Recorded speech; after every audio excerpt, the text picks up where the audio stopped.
A análise do discurso foi fundada no final da década de 60, pelo filósofo francês Michel Peixot.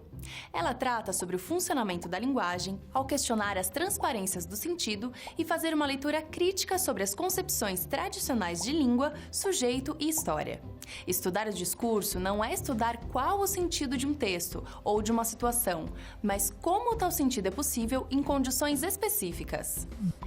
De acordo com a análise do discurso, o sentido do discurso é sempre histórico e sempre depende da posição discursiva do sujeito. Tudo o que antecede um discurso e o que leva o sujeito a produzir um sentido e não um outro, não está sob controle desse sujeito. Um discurso sempre remete a um discurso anterior e sempre se apoia em sentidos já existentes para que possa produzir outros sentidos.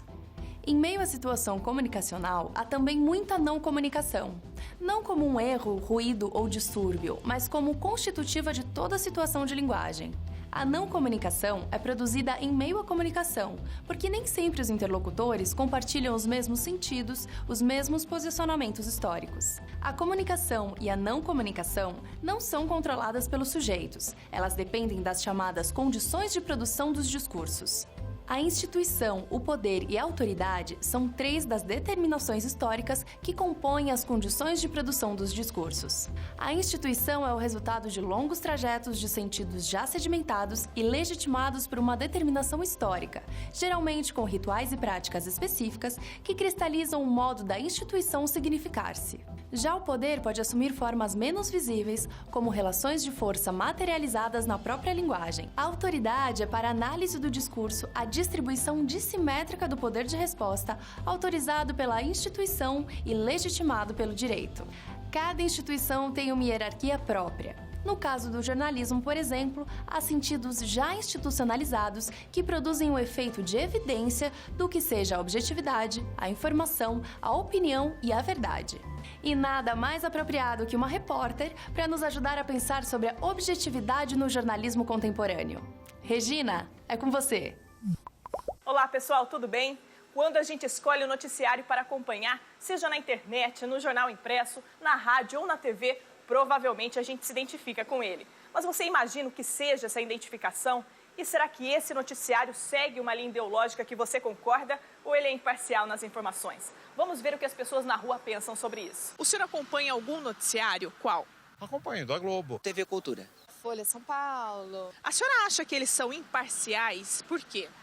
Eu não acho que são imparciais, não. O noticiário, ele pode estar um pouco tendencioso. Eu não acho. Eu acho que ela serve como veículo de informação. Eu leio a Veja, a Carta Capitão. E cada um defende o seu grupo. Bom, esse tema é um pouco complicado e por isso eu estou aqui tomando um cafezinho com a Amanda Cotrim. Ela é jornalista e analista do discurso e vai ajudar a gente a entender um pouco esse assunto. Seja bem-vinda, Amanda, e obrigada por aceitar o nosso convite. Obrigada a vocês, é um prazer. Bom, a primeira pergunta, Amanda. Quando uma pessoa escolhe um veículo específico de notícias, existe uma identificação ideológica? Existe, sempre vai existir, porque a ideologia ela é um fato de linguagem. Então, os sujeitos se identificam pela ideologia. O que é a ideologia? A ideologia é um posicionamento diante do mundo, né? É o momento em que o sujeito é convocado a tomar uma posição. Então, nesse sentido, a ideologia ela sempre vai existir. E é na linguagem, portanto, nos discursos, que a gente consegue identificar a ideologia. Ok, existem maneiras de colocar opinião em uma notícia ou até mesmo em uma programação inteira? E que maneiras são essas?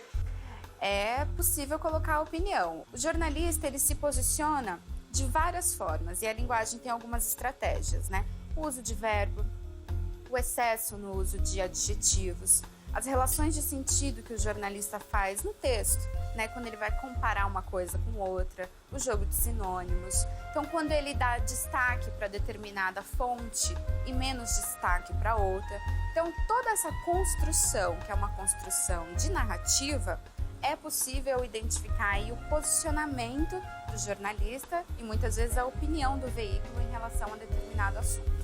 Afinal de contas, existe imparcialidade no jornalismo contemporâneo ou isso é uma utopia? Não existe imparcialidade no jornalismo contemporâneo e arrisco dizer que nunca existiu imparcialidade nem no jornalismo antigo. Porque a imparcialidade, ela é um valor do jornalismo. Então, ela é um discurso. A gente precisa pensar que a imparcialidade, ela pressupõe uma neutralidade. E isso não existe. Porque sempre que o sujeito fala, quando ele escreve, ele se significa. Então, ele se posiciona. Não é possível ser imparcial. Maravilha, Amanda, muito obrigada pela entrevista. Obrigada a vocês. É isso aí, pessoal. Busque você também fazer uma análise crítica do discurso da imprensa. Até a próxima. Tchau, tchau. As chamadas formações imaginárias são um dos componentes principais das condições de produção dos discursos. Elas são as imagens sobre o outro, sobre sua relação com o outro, sobre si mesmo e sobre os assuntos envolvidos. Sempre há a predominância de algumas imagens sobre outras e a circulação dessas imagens recebe o nome de imaginário social.